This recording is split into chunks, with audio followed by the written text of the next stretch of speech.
సిద్దిపేట జిల్లా బెజ్జంకి మండల కేంద్రంలోని మోడల్ స్కూల్లో రాష్ట్ర ప్రభుత్వం ఆధ్వర్యంలో నిర్వహిస్తున్న ఉచిత వేసవి ప్రత్యేక శిబిరాన్ని సోమవారం గ్రామ సర్పంచ్ బొల్లం శ్రీధర్ ఘనంగా ప్రారంభించారు. ఈ సందర్భంగా ఆయన మాట్లాడుతూ విద్యార్థులు వేసవి సెలవును వృధా చేసుకోకుండా తమ ప్రతిభను పెంపొందించుకోవాలనే ప్రభుత్వం ప్రత్యేకంగా ఈ శిబిరాలను ఏర్పాటు చేసిందన్నారు.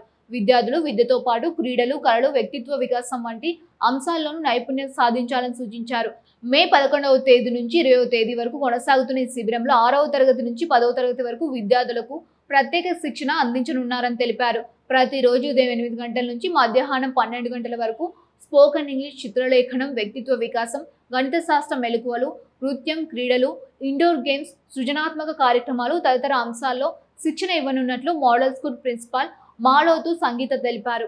గ్రామీణ ప్రాంత విద్యార్థుల్లో ఆత్మవిశ్వాసం పెంపొందించడంతో పాటు భవిష్యత్తులో పోటీ ప్రపంచాన్ని ఎదుర్కొనేలా తీర్చిదిద్దడమే ఈ శిబిరం యొక్క ముఖ్య ఉద్దేశమని ఆమె పేర్కొన్నారు. ఈ శిబిరంలో పాల్గొనే విద్యార్థులకు అనుభవజ్ఞులైన ఉపాధ్యాయుల ద్వారా ప్రత్యేక శిక్షణ అందించనున్నట్లు తెలిపారు. మండలంలోని అన్ని గ్రామాల విద్యార్థులు ఈ అవకాశాన్ని సద్వినియోగం చేసుకోవాలని పిలుపునిచ్చారు.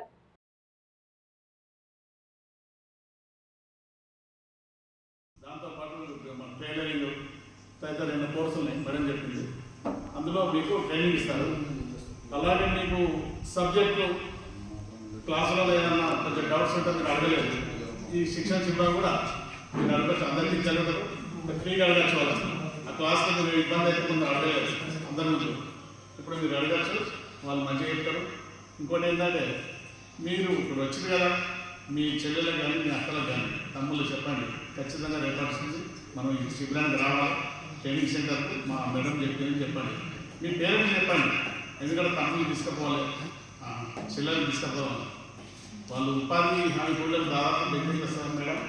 70% వాళ్ళ పేరెంట్స్ మార్నింగ్ 7 to 12 కూలీకి వెళ్తారు ఉపాధి హామీ. అందుకే పిల్లలు వాళ్ళు పంపించలేకపోతారు. ఈరోజు రేపటి మా వార్డు సభ్యులు అందరూ వాళ్ళు మోటివేట్ చేసి తప్పకుండా పిల్లల్ని పంపే ఏర్పాటు చేస్తారు.